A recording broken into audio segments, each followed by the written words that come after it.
नाम बदलने से आम आदमी को क्या फायदा मिलेगा? एक बात आप मुझे बताइए, अलीगढ़ को चाहे आप हरिगढ़ कर दो, ठीक है, इस तरीके से अगर बेरोजगारी का नाम हम नौकरी रख दें तो क्या युवाओं को नौकरी मिल जाएंगी? ये बताइए। ये योगी जी का एकदम ऊटपटांग बयान है। आप एक बात बताइए, हमारे देश में इतने सारे प्रधानमंत्री हुए, इतने सारे मुख्यमंत्री हुए, भारतीय जनता पार्टी के बहुत सारे नेता भी हुए, अटल बिहारी वाजपेयी जी जैसे नेता हुए, बहुत सारे इस देश के अंदर नेता हुए, तो क्या किसी भी नेता ने, किसी भी सीएम ने, किसी भी प्रधानमंत्री ने इस देश के अंदर नाम बदलने का काम करा है? बताइए। आप नई चीज़ें बनाइए, नए संस्थान बनाइए और उनका नाम चाहे आप हरिगढ़ रखिए, रामगढ़ रखिए, चाहे आप जो मर्जी गढ़ रखिए, उससे जनता को कोई आपत्ति नहीं है। लेकिन आप अपनी नाकामयाबी को छिपाने के लिए जो आप हरिगढ़ बदल देते हैं, अलीगढ़ बदल देते हैं, इलाहाबाद प्रयागराज बदल देते हैं, तो भैया इसी तरीके से क्या आप बेरोजगारी का नाम बदलकर नौकरी रखना चाहते हैं? कि अगर कोई भी पूछे कि भैया नौकरी है, तो आप कहते हैं नौकरी तो है, यानी बेरोजगारी वो तो है ही है। देखिए कैसे विकास होगा, आप मुझे इस बात का उदाहरण दे दीजिए। नाम बदलने से किस तरीके से विकास होगा, बताइए। अभी आप एक बात मुझे बताइए, अगर इस देश के अंदर कोई युवा बेरोजगार है, ठीक है, और उसका नाम आप मान लीजिए रामलाल है, तो भैया रामलाल को रोजगार, अगर आप उसका रामलाल बदलकर उसका कामलाल रख देंगे तो क्या उसको काम मिल जाएगा? ये किस तरीके की बातें हैं जिनके कोई सर पर पैर नहीं है? इस तरीके की बातें, जिस जगह का नाम बदला जाता है वहाँ की जनता भी बदल जाती है, फिर नाम ही नाम बदला जाता है। नहीं, नाम ही नाम बदल रहे हैं खाली, काम कुछ नहीं कर रहे ना, जनता बदल रही है। जनता तो तैयार है जूतों की माला लेके कि वोट मांगने तो आए एक बार। अभी आपने देखा नहीं, भारतीय जनता पार्टी के नेता ज्योतिरादित्य सिंधिया, आपने देखा होगा कि उनकी यात्रा के दौरान एक घोड़े के ऊपर कमल का फूल बनवाया गया है, ठीक है ना।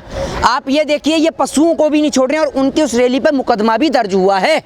ऐसे तो सनी देओल को भी धक्के मार कर निकाल दिया गया है उससे, जो पंजाब है, पंजाब में बिल्कुल गुरुद्वारे से, बिल्कुल सब जगह से इनको निकाला जाएगा। आप किसान को सड़क पे बिठाए रखेंगे। और आप एक बात बताइए, वैसे आप सब जगह दिखाते, किसान का प्रचार करके अपनी फिल्मों में दिखाएंगे, तमाम जगह पे जाकर, और वहाँ जाकर भी कहेंगे कि मैं किसान हूँ, मैं पंजाब से हूँ, मैं यहाँ से हूँ, वहाँ से हूँ, और जब बात आएगी किसानों का समर्थन देने के लिए, अब आप पीछे हट जाएंगे। अब एक शक्ल दिखा दीजिए योगी जी के उत्तर प्रदेश की, जिसकी वो बात करते हैं, कहते हैं गौशाला की गऊओं की। ये देखिए, ये गाय सड़क पे घूम रही है, आप देख रहे हैं। अब इस गाय को गौशाला में कैसे लेके जाएं?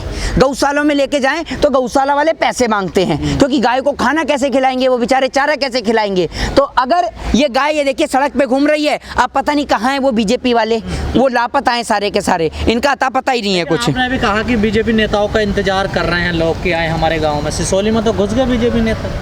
देखिए, आप एक बात मैं आपको बताता हूँ, सब जगह इनका शुरुआत हो रही है धीरे धीरे करके। अभी तो जनता इसलिए नहीं बोल रही क्योंकि शासन और प्रशासन और सत्ता पक्ष दोनों इनके हैं। अभी तो जो इनके विरोध में बोल रहे हैं तो उठा के उसको जेल में डलवाने का काम कर रहे हैं। और आप ये देख लीजिए, ये लगातार इस देश की मीडिया अफगानिस्तान अफगानिस्तान अफगानिस्तान 24 घंटे चिल्ला रही है। इनके मुंह से एक बार भी हिंदुस्तान हिंदुस्तान और हिंदुस्तान नहीं निकलता। देख लीजिए आप इन्हें, ये हिंदुस्तान को लेकर बात नहीं करते हैं, बिल्कुल एक बूंद इनके मुंह से बात नहीं हो रही है हिंदुस्तान को लेकर कि हिंदुस्तान में क्या चल रहा है, जबकि पूरा देश हिंदुस्तान के बारे में जानना चाहता है। मोहित जी, जो अमिताभ ठाकुर हैं, पूर्व IPS हैं वो जी, उनको आज हाउस अरेस्ट कर लिया गया है। उन्होंने कहा था कि मैं योगी जी के खिलाफ चुनाव लड़ूंगा। भैया इनके खिलाफ जो खड़ा होगा, आप उन्होंने तो चुनाव लड़ने की बात करी, जो उनके विरोध में बोलेगा वो अरेस्ट हो रहे हैं। वो तो फिर भी चुनाव लड़ने की बात कही उन्होंने, तो जो उनके विरोध में भी बोल रहा है उसको भी ये अरेस्ट करने का काम कर रहे हैं। तो जो नाम बदले जा रहे हैं, कुछ लोग ये चाहते भी हैं कि मुस्लिम के नाम की जो चीज़ें हैं वो ख़त्म हो जाएं, हट जाएं। लोग जनता की डिमांड पे तो किया जा रहा है ऐसे। एक बात आप मुझे बताइए कि कौन चाहता है, कौन सी जनता जाती है? राष्ट्रपति भवन के पास है मुगल गार्डन, आज तक उसका नाम क्यों नहीं बदला? बताइए, वहाँ तो सारे बीजेपी के नेता बैठते हैं, आज तक उसका नाम क्यों नहीं बदला है? कब बदलने वाले हैं कह रहे हैं वो। अरे तो भैया मुगल गार्डन से शुरुआत करिए ना, मुगल गार्डन का नाम आप क्यों नहीं बदल रहे? मुगल गार्डन से शुरुआत करिए। इनसे पूछो बेरोजगारी तो कहते हैं हिंदू खतरे में है, इनसे कहो नौकरी, इनसे कहो शिक्षा तो चिल्लाते थे शाहीन बाग। इनके मनोज तिवारी से पूछो कि देश के अंदर युवाओं को रोजगार नहीं मिल रहा, दिल्ली में बहन बेटियों के साथ बलात्कार हो रहा है, शाहीन बाग में तो आतंकवादी बैठते हैं। इनसे पूछो कि देश में बेरोजगारी हो रही है, ये किसान नहीं, ये तो खालिस्तानी है, ये पाकिस्तानी है, ये आतंकवादी हैं। इनसे आप किसी भी चीज़ को लेके पूछो, ये खतरे में बताते हैं हिंदू को ही। आप एक बात बताइए, इस देश के अंदर तो भैया बड़े बड़े नेता, गद्दावर नेता बीजेपी के, वो बीजेपी के हैं। अब तक हिंदुस्तान में रहने वाले किस बीजेपी के नेता को चोट आई है या किस बीजेपी के नेता को मारा गया हो, पीटा गया हो, ये पूरा देश जानना चाहता है। लेकिन जो मुस्लिम कुछ नेता हैं समाजवादी पार्टी के जी, वो तालिबान की सपोर्ट कर रहे हैं। शायर हैं मुनव्वर राणा, उन्होंने भी सपोर्ट किया है, एफआईआर हो गई है उन पे। ये मुस्लिम जो नेता हैं किस तरह की बात करते हैं ये? भैया एक बात मैं आपको बताऊं, ये 5 उंगलियां देख रहे हैं, 5 उंगलियां एक समान नहीं है। इस देश का मुस्लिम तालिबान का विरोध करता है और तालिबान जैसे आतंकवादी के खिलाफ वो विरोध में खड़ा हुआ है।